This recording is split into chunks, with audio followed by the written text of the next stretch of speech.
പോണത് Leches cake ആണ് ട്ടോ. എൻ്റെ one of the most requested video ആണ് ഇത്. കുറേ പേര് എന്നോട് പറഞ്ഞായിരുന്നു Lechesന്റെ റെസിപ്പി കാണിക്കാനായിട്ട്. അപ്പോൾ ഇന്നാണ് നമുക്ക് ചാൻസ് കിട്ടിയത് ഇത് ഉണ്ടാക്കാനായിട്ട്. അപ്പോൾ നോക്കി നല്ല ഭംഗിയില്ലേ കാണാനായിട്ട് Leches cake. അപ്പോൾ നമുക്ക് എങ്ങനെ ഉണ്ടാക്കണമെന്ന് നോക്കിയിട്ട് വരാം. Leches cake ഉണ്ടാക്കാനായിട്ട് നമ്മൾ എടുക്കുന്ന കേക്ക് ടിൻ ഒരു നല്ല ഭംഗിയുള്ള പാത്രമാണെങ്കിൽ നല്ലതാട്ടോ. കാരണം നമ്മൾ ഈ കേക്ക് ഈ ടിന്നിനകത്ത് തന്നെ സെർവ് ചെയ്യണത്, പുറത്തേക്ക് എടുക്കില്ല ഇത്. അപ്പോൾ ഞാനിവിടെ എടുത്തേക്കുന്നത് ഒരു ഗ്ലാസ് ബൗൾ പോലെയുള്ള ഒരു പാത്രമാണ്. ഞാനിതൊരു ഫ്രണ്ടിൻ്റെ വീട്ടിൽ നിന്ന് കൊണ്ടുപോവാണ്. അപ്പോൾ എനിക്കിതിനൊരു മൂടിയുണ്ട് ഈ പാത്രത്തിന്. അപ്പോൾ മൂടിയിട്ട് കൊണ്ടുപോകാമല്ലോ എന്ന് വിചാരിച്ചിട്ടാണ് ഞാൻ ഇങ്ങനെ ഒരു പാത്രം എടുത്തേക്കണം. അപ്പോൾ ഇതിൻ്റെ അടിഭാഗത്ത് മാത്രം നമുക്ക് കുറച്ച് ബട്ടർ പരട്ടിയെടുക്കാം. 3 മുട്ടയുടെ മഞ്ഞക്കരു, അതായത് യോക്ക് ഞാൻ ഈ ഒരു ബൗളിലേക്കും അതിൻ്റെ വൈറ്റ്സ് ഞാൻ ഈ ഒരു ബൗളിലേക്കും ആയിട്ട് സെപ്പറേറ്റ് ചെയ്ത് വെച്ചിട്ടുണ്ട് കേട്ടോ. അപ്പോൾ നമ്മുടെ വൈറ്റ്സിലേക്ക് ഒട്ടും യോക്കിൻ്റെ മഞ്ഞക്കരുവിൻ്റെ ഒട്ടും വീഴാണ്ടിരിക്കാനായിട്ട് നമ്മൾ ട്രൈ ചെയ്തോളൂ. കാരണം മഞ്ഞക്കരു ഇതിനകത്ത് ഉണ്ടെന്നുണ്ടെങ്കിൽ ഈ വൈറ്റ്സ് നമുക്ക് നല്ലോണം ഇങ്ങനെ വിസ്ക് ചെയ്ത് പീക്സ് ആയിട്ട് എടുക്കാനായിട്ട് ബുദ്ധിമുട്ടായിരിക്കും. നല്ലോണം ഇങ്ങനെ ഫ്ലഫി ആയിട്ട് കിട്ടില്ല അത്. പിന്നെ ഒരു കാര്യം, ഒരു ടിപ്പ് എന്താണുള്ളതെന്ന് വെച്ചാൽ ഇതിനുള്ളിൽ എങ്ങാനും ഇപ്പോൾ യോക്ക് പോയി, അതല്ലെങ്കിൽ ഇപ്പോൾ ഞാൻ ഇത് പൊട്ടിച്ച് വെച്ചപ്പോൾ ഒരു മുട്ടയുടെ ഒരു തൊണ്ടിൻ്റെ ഒരു കഷ്ണം അതിലേക്ക് വീണു. അപ്പോൾ അത് എടുക്കണം എന്നുണ്ടെങ്കിൽ ഏറ്റവും എളുപ്പമായ മെത്തേഡ് ഇതിൻ്റെ ഈ മുട്ടയുടെ ഷെല്ല് വെച്ചിട്ട് എടുക്കുക തന്നെയാണ്. കണ്ടോ, ഈ മുട്ടയുടെ ഷെല്ല് വെച്ച് നമുക്ക് എളുപ്പത്തിൽ ഇങ്ങനെ എടുക്കാൻ പറ്റും. നമ്മൾ കൈ യൂസ് ചെയ്താലും സ്പൂൺ യൂസ് ചെയ്താലും ഒന്നും ഇത്രയും എളുപ്പത്തിൽ നമുക്ക് കിട്ടില്ല. ഈ ഷെല്ല് തന്നെ യൂസ് ചെയ്യുമ്പോൾ പെട്ടെന്ന് അത് എടുക്കാനായിട്ട് പറ്റും കേട്ടോ. അവൻ 170 ഡിഗ്രീസിൽ പ്രീ ഹീറ്റ് ചെയ്യാനായിട്ട് വെക്കുക. അവൻ്റെ ഷെൽഫ് വെക്കുമ്പോൾ എപ്പോഴും നടുവിൽ വെച്ചോളൂ കേട്ടോ, മുകളിലും താഴെ ആവാണ്ട് നടുവിലായിട്ട് വെച്ചോളൂ. ആദ്യം ഞാൻ എഗ് വൈറ്റ്സ് ബീറ്റ് ചെയ്യാൻ പോണത്. അപ്പോൾ ഒന്നിങ്ങനെ പതഞ്ഞ് വന്നിട്ടുണ്ട്. ഇതിപ്പോൾ പീക്സ് ഒന്നും ഉണ്ടാവണില്ലേ ഞാനിങ്ങനെ വെച്ച് പോകുമ്പോൾ, അതിൻ്റെ ഉള്ളിലേക്ക് വീഴുക തന്നെ ചെയ്യണത്. അപ്പോൾ ഈ ഒരു സ്റ്റേജിലേക്ക് ഒന്ന് പതഞ്ഞ് വരുമ്പോൾ നമുക്കിതിലേക്ക് ഷുഗർ ആഡ് ചെയ്യണം. ഒരു 30 ഗ്രാം കാസ്റ്റ് ഷുഗറാണ് ഞാൻ എടുത്തേക്കണത്. അത് ഒറ്റയടിക്ക് എല്ലാം കൂടി ഇടരുത്, കുറേശ്ശെ ഇട്ടിട്ട് ഈ വൈറ്റ്സിൻ്റെ കൂടെ നല്ലോണം ബീറ്റ് ചെയ്യും. ഒരു ചെറിയ സ്പൂണ് എന്നുള്ള കണക്കിൽ ഇട്ടുകൊണ്ടിരിക്കുക. ഇത് എപ്പോഴും പീക്സ് ആയിട്ടില്ല, എൻ്റെ ഷുഗർ എല്ലാം ഞാൻ ഇട്ട് കഴിഞ്ഞു. കുറച്ചും കൂടി നേരം നമുക്ക് ബീറ്റ് ചെയ്തെടുക്കാം. എപ്പോഴും സോഫ്റ്റ് പീക്സ് ആയിട്ടുള്ള ഞാനിങ്ങനെ ആ വിസ്ക് എടുക്കുമ്പോൾ ആ പീക്സിൻ്റെ തലഭാഗം ഇങ്ങനെ വീണ് പോകണ്ടല്ലോ. അപ്പോൾ കുറച്ചുകൂടി നേരം നമുക്ക് ബീറ്റ് ചെയ്യാം. ഇത് റെഡിയായി നോക്കിയാൽ ഞാൻ വിസ്ക് അതൊന്ന് എടുക്കുമ്പോൾ അതങ്ങനെ തന്നെ പൊസിഷനിൽ തന്നെ നിൽക്കണ്ടല്ലോ, വീഴാണ്ട്. അപ്പോൾ കുറച്ചും കൂടി നേരം ഞാൻ നേരത്തെ പറഞ്ഞത് ഫ്യൂ സെക്കൻഡ്സ് ആണ് കേട്ടോ, കുറേ നേരം മിനിറ്റുകളോളം ബീറ്റ് ചെയ്യരുത്, അപ്പോഴേക്കും ഇത് ചീത്തയായി കിട്ടും. ആ 3 യോക്കിലേക്ക് ഒരു 90 ഗ്രാംസ് കാസ്റ്റ് ഷുഗർ ഇടണം. അപ്പോൾ മൊത്തം ഇപ്പോൾ 120 ഗ്രാം ഷുഗറാണ് ഞാൻ എടുത്തേക്കുന്നത്. ഞാൻ കാസ്റ്റ് ഷുഗറാണ് ഇവിടെ യൂസ് ചെയ്യുന്നത്. അതായത് ചെറിയ തരിയുള്ള പഞ്ചസാര. വലിയ തരിയുള്ള പഞ്ചസാരയാണെങ്കിൽ ഒന്ന് മിക്സിയിൽ അടിച്ചതിന് ശേഷം ഒന്ന് മെഷർ ചെയ്തിട്ട് എടുത്താൽ മതി. അപ്പോൾ ഇത് രണ്ടും കൂടെ മിക്സ് ചെയ്തിട്ട് നമ്മൾക്ക് ഇത് നല്ലോണം ബീറ്റ് ചെയ്ത് എടുക്കാം. അപ്പോൾ ഞാൻ നേരത്തെ വൈറ്റ് ബീറ്റ് ചെയ്യാനായിട്ട് യൂസ് ചെയ്ത ആ വിസ്ക് തന്നെയാണ് ഇതിന് യൂസ് ചെയ്യണത്. അപ്പോൾ വൈറ്റ്സ് മാത്രം നമ്മൾ ബീറ്റ് ചെയ്യുമ്പോൾ അത് ഇത്തിരി ഫസ്സിയാണ് കേട്ടോ. അപ്പോൾ ആദ്യം നമ്മൾ വൈറ്റ്സ് ബീറ്റ് ചെയ്തിട്ട് ആ വിസ്ക് വെച്ചിട്ട് തന്നെ നമുക്ക് യോക്സ് ചെയ്യാൻ കുഴപ്പമില്ല. പക്ഷെ ആദ്യം യോക്സ് ചെയ്തിട്ട് നമ്മൾ വൈറ്റ് ചെയ്യാൻ അതേ വിസ്ക് കൊണ്ട് കഴുകാണ്ടേയും നനവോടും കൂടിയിട്ട് വൈറ്റിലേക്ക് ചെയ്യാനായിട്ട് പോയി കഴിഞ്ഞാൽ വൈറ്റ് അത്ര നന്നായിട്ട് പതഞ്ഞ് പൊന്തി വരില്ല.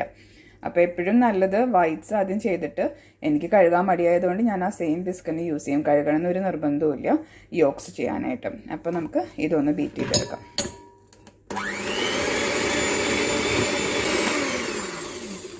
അതിപ്പോൾ നോക്കിയാൽ നമ്മുടെ മുട്ടയുടെ കളറൊക്കെ ഒന്ന് മാറി. ഇത് നല്ല നമ്മളിങ്ങനെ ഈ വിസ്ക് വെച്ചിട്ട് എടുത്ത് ഇടുമ്പോൾ നല്ല തിക്ക് റിബൺസ് ആയിട്ടാണ് താഴത്തേക്ക് വീഴണേ അല്ലേ.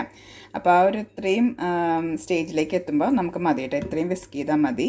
ഇനി നമുക്ക് കുറച്ച് പൊടി ഇതിന് റെഡിയാക്കി എടുക്കണം. അപ്പോൾ ഇവിടെ 85 ഗ്രാംസ് മൈദ പ്ലെയിൻ ഫ്ലവർ എടുത്തിട്ടുണ്ട് ഞാൻ. അതിലേക്ക് 1 ടീസ്പൂൺ ബേക്കിംഗ് പൗഡർ ഇടണം ആദ്യം.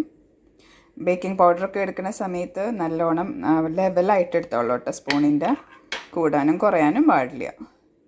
പിന്നെ അത് ഒരു 1/4 ടീസ്പൂൺ ഉപ്പും കൂടെ ഇട്ടിട്ട് നല്ലോണം ഒന്ന് ആദ്യം ഈ പൊടിയും ബേക്കിംഗ് പൗഡറും ഉപ്പും കൂടെ മിക്സ് ചെയ്തെടുക്കുക. എന്നിട്ട് കട്ടയുണ്ട് മൈദയിൽ എന്നുണ്ടെങ്കിൽ ഒന്ന് അരിച്ചെടുക്കാം. ഞാനൊരിങ്ങനെ കാര്യമായിട്ട് അരിക്കാറൊന്നുമില്ല കേട്ടോ, കാരണം ഇവിടുത്തെ മൈദയിലും ഷുഗറിലൊന്നും അങ്ങനെ കട്ട ഭയങ്കര കുറവാണ്. ഉണ്ടെങ്കിൽ തന്നെ സ്പൂൺ വെച്ച് ഇങ്ങനെ ചെയ്യാവുന്നതേ ഉള്ളൂ. അപ്പോൾ അതുകൊണ്ട് ഞാൻ അരിക്കാറില്ല. നിങ്ങൾക്ക് അരിക്കണം എന്നുണ്ടെങ്കിൽ അരിച്ചെടുത്തിട്ട് നമ്മുടെ യോഗ്സ് ബീറ്റ് ചെയ്ത് വെച്ചതിലേക്ക് കുറേശ്ശെ ആയിട്ട് ഇങ്ങനെ ഇട്ട് കൊടുത്തിട്ട് ഇനി ഒരു സ്പൂൺ വെച്ചിട്ട്, ഒരു മെറ്റലിൻ്റെ എന്തെങ്കിലും ഒരു സ്പൂൺ വെച്ചിട്ട് ഒന്നിങ്ങനെ ഫോൾഡ് ചെയ്തെടുക്കാം. വിസ്കിൻ്റെ ആവശ്യമില്ല. ഇനി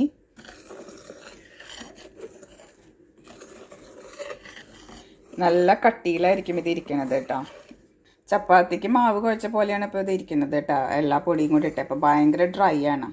അപ്പോൾ അതിനൊന്ന് ലൂസിയാക്കി എടുക്കാനായിട്ട് ഞാനൊരു 2 ടേബിൾ സ്പൂൺ പാല്, 1/2 ടീസ്പൂൺ വാനില എക്സ്ട്രാക്റ്റും കൂടെ ഒന്ന് മിക്സ് ചെയ്തിട്ട് ഇതിലേക്ക് ഒഴിച്ചിട്ട് ഒന്നും കൂടി നമുക്ക് ഇളക്കിയെടുക്കാം.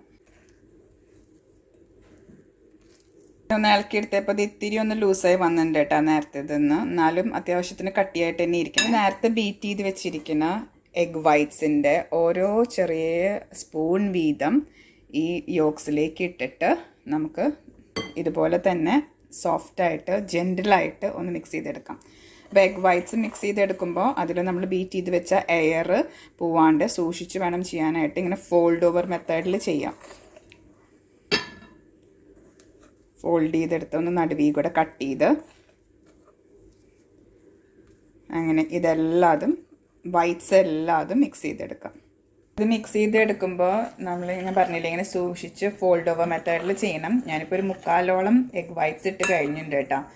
അപ്പോൾ ചെയ്യേണ്ടത് ഈ വെള്ള കളറ് കാണാത്തത് വരെ നമ്മൾ ഓരോ പ്രാവശ്യവും ഇത് മിക്സ് ചെയ്തെടുക്കണം. വെള്ളത്തിലിട്ട് കഴിഞ്ഞതിന് ശേഷം ഈ മഞ്ഞയുടെ കൂടെ നല്ലോണം മിക്സായി വന്ന് വെള്ള കാണാത്ത തരത്തിൽ വേണം നമ്മൾ മിക്സ് ചെയ്തെടുക്കാൻ. പക്ഷേ ഭയങ്കരമായിട്ടിട്ട് ഇളക്കരുത്, സൂക്ഷിച്ച് ചെയ്തോളൂ. അപ്പോൾ കുറച്ച് നേരത്തെ ചപ്പാത്തി മാവ് പോലെ ഇരുന്നായിരുന്ന സാധനം ഇപ്പം നോക്കിയേ എന്തൊരു സോഫ്റ്റ് സിൽക്കി സ്മൂത്ത് നിറച്ചും ബബിൾസൊക്കെ ആയിട്ടുള്ള ബാറ്റർ വന്നേക്കണേന്ന്. അപ്പോൾ ഇത്ര മാത്രം ശ്രദ്ധിച്ചാൽ മതി. നമ്മൾ കുറേ ഇട്ട് ഇളക്കരുത്. ആ വൈറ്റ് കളറ് ഒന്ന് പോണ വരെ, വൈറ്റ്സ് ഇടുമ്പോൾ ആ വെള്ള കളറ് ഒന്ന് കാണാത്ത തരത്തിൽ ഒന്ന് ജെൻറ്റിലായിട്ട് ഞാൻ കാണിച്ച പോലെ ഫോൾഡ് ഓവർ മെത്തേഡിൽ ഇളക്കിയെടുക്കാം. അപ്പോൾ ഇനി നമുക്ക് നമ്മുടെ ടിന്നിലേക്ക് ഒഴിക്കാം.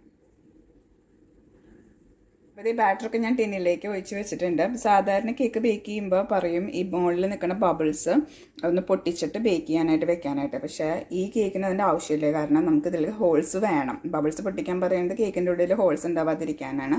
ഇതിൽ നമുക്ക് ഹോൾസ് വേണം. കാരണം ഇതിൻ്റെ മുകളിൽ നമ്മൾ പാൽ ഒഴിക്കും. അപ്പോൾ പാല് അബ്സോർബ് ചെയ്തെടുക്കാനായിട്ട്.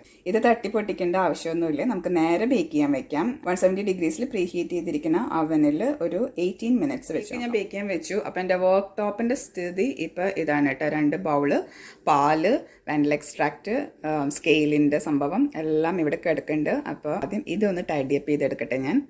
അപ്പോൾ ഇതേ നമ്മളുടെ സമയമായി 18 മിനിറ്റായി. എന്തായി നോക്കാം. എനിക്ക് തോന്നുന്നു ഇത്തിരിയും കൂടി ഒന്ന് ബേക്ക് ചെയ്യണം. അപ്പോൾ ഉള്ളിൽ നടുവിൽ ഇത്തിരി കുഴിഞ്ഞാണ് ഇരിക്കുന്നത്. അപ്പോൾ ഞാനൊന്ന് അതിനെ തിരിച്ച് വെച്ചിട്ട് ഒരു 2-3 മിനിറ്റും കൂടി വെക്കുന്നുണ്ട്. 2 മിനിറ്റും കൂടെ വെച്ചപ്പോൾ നോക്കി നടുഭാഗമൊക്കെ നല്ലോണം പൊന്തി വന്നിട്ടുണ്ട്, നല്ല സോഫ്റ്റ് ആയിട്ടുണ്ട്. അപ്പോൾ ഇനി ഞാൻ അവൻ ഓഫ് ചെയ്തിട്ട് ഈ കേക്കിനെ ഇതിൻ്റെ ഉള്ളിൽ തന്നെ വെക്കണത്, അവനകത്ത് തന്നെ വെക്കണത്. എന്നിട്ട് ഡോറ് തുറന്ന് വയ്ക്കും. അപ്പോൾ ഇവിടെ തന്നെ ഇരുന്നിട്ട് അതൊന്ന് തണുത്ത് വരട്ടെ.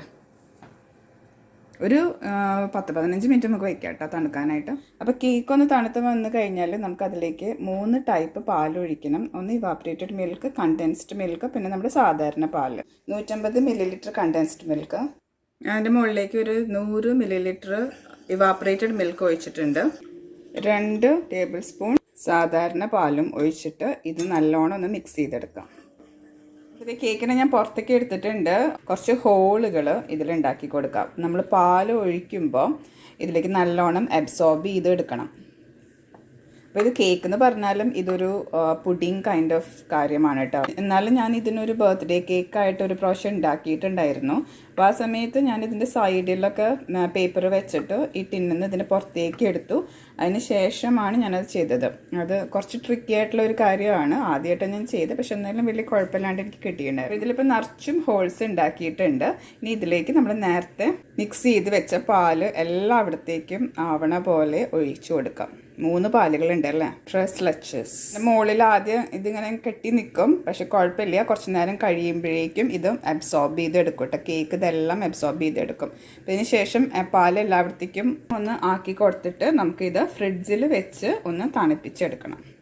ഇപ്പം തന്നെ കണ്ട ഒരുവിധം പാലൊക്കെ കേക്ക് അബ്സോർബ് ചെയ്തെടുത്തു. പാൽ ഒഴിക്കുമ്പോൾ നമ്മൾ കുറച്ച് കേക്ക് വാം ആയിട്ടിരിക്കുന്ന സമയത്ത് തന്നെ ഒഴിച്ചു കൊടുത്തോളൂ. ഭയങ്കരമായിട്ട് തണുത്തതിന് ശേഷം ഒഴിച്ചാൽ ഈ പാല് കേക്ക് അബ്സോർബ് ചെയ്യില്ല. ലെച്ചസ് കേക്കിൻ്റെ ലാസ്റ്റ് പാർട്ട് ചെയ്യാൻ നമുക്ക് ഡബിൾ ക്രീം എടുത്തിട്ടുണ്ട് കേട്ടോ ഞാൻ. അത് കുറച്ചെടുത്ത് നമുക്ക് വിപ്പ് ചെയ്യണം. ഇതിപ്പോൾ ഒരു 600 ml ഉണ്ട്. അപ്പോൾ അതിന് ഞാനൊരു ഏതാണ്ട് ഒരു 200 ml ഡബിൾ ക്രീമാണ് ഞാൻ എടുക്കാൻ പോണത്. 2 ടേബിൾ സ്പൂൺ ഐസിങ് ഷുഗറാണ് ഇടുന്നത്. ഐസിങ് ഷുഗറും ക്രീമും കൂടി ഇട്ടിട്ട് നമുക്കൊന്ന് ആദ്യം ഒന്ന് ഇളക്കി കൊടുക്കാം. അല്ലെങ്കിൽ ഇത് ഓണാക്കി കഴിഞ്ഞാൽ ഈ ഐസിങ് ഷുഗറും മുഴുവനും നമ്മുടെ മുഖത്തേക്ക് തെറിക്കും. എന്നിട്ട് ഇത് വിപ്പ് ചെയ്തെടുക്കാം. അപ്പോൾ ഞാൻ വിപ്പിംഗ് ക്രീം ഇവിടെ നല്ലോണം വിപ്പ് ചെയ്തെടുത്തിട്ടുണ്ട്. നല്ല തിക്കായിട്ടുണ്ട്.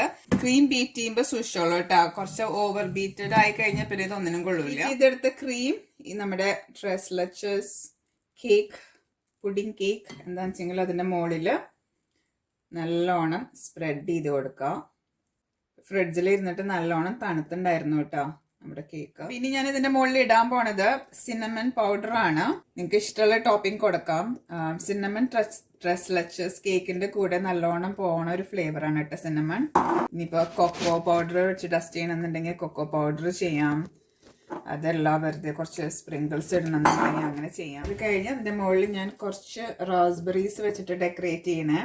ഈ കേക്ക് ഓൾറെഡി നല്ല സ്വീറ്റ് ആയിരിക്കും. അപ്പം അതിൻ്റെ മുകളിൽ റാസ്ബെറീസ് ഒക്കെ വെക്കുകയാണെന്നുണ്ടെങ്കിൽ കുറച്ച് പുളിയുള്ള ഫ്രൂട്ടാണല്ലോ റാസ്ബെറി. അപ്പം നല്ല സ്വീറ്റ് ആയിട്ടുള്ള കേക്കിൻ്റെ മുകളിൽ ഇവിടെ ഇത് നല്ലൊരു കോമ്പിനേഷൻ ആയിരിക്കും. ഒരു ചേഞ്ചിന് ഇന്ന് പോളാണ് എനിക്ക് വീഡിയോ എടുത്ത് തരുന്നത്. അമ്മ ഇവിടെ ഇല്ല. അല്ലെങ്കിൽ അവൾക്കറിയാം എപ്പോഴാണ് സ്റ്റോപ്പ് ചെയ്യേണ്ടത് ഓൺ ആക്കേണ്ടതെന്ന്. പോളിൻ്റെ അടുത്ത് പറയണം. അപ്പം ഇത് കാണുമ്പോൾ തന്നെ നിങ്ങൾക്ക് എല്ലാവർക്കും ഉണ്ടാക്കിയിട്ടൊന്ന് കഴിച്ചു നോക്കാൻ തോന്നുന്നില്ലേ? എഗെയിൻ ഞാൻ പറയുന്ന പോലെ ഞാൻ ബുദ്ധിമുട്ടുള്ള റെസിപ്പീസ് ഒന്നും ട്രൈ ചെയ്യാറില്ല. ഇതൊക്കെ ഈസി റെസിപ്പീസാണ്. അപ്പോൾ എല്ലാവരും ഒന്ന് ട്രൈ ചെയ്ത് നോക്കിക്കോളൂ. അപ്പോൾ വീഡിയോ ഇഷ്ടമായെങ്കിൽ എല്ലാവരും ലൈക്ക് ചെയ്യുക, കമൻറ്റ് ചെയ്യുക, ഷെയർ ചെയ്യുക. സ്മിതസ് ചാനൽ ഇതുവരെ സബ്സ്ക്രൈബ് ചെയ്തിട്ടില്ലെങ്കിൽ സബ്സ്ക്രൈബ് ചെയ്യാൻ മറക്കരുത് കേട്ടോ. Thank you all for watching. Bye bye. Leches കേക്കിൻ്റെ ലാസ്റ്റ് പാർട്ട്.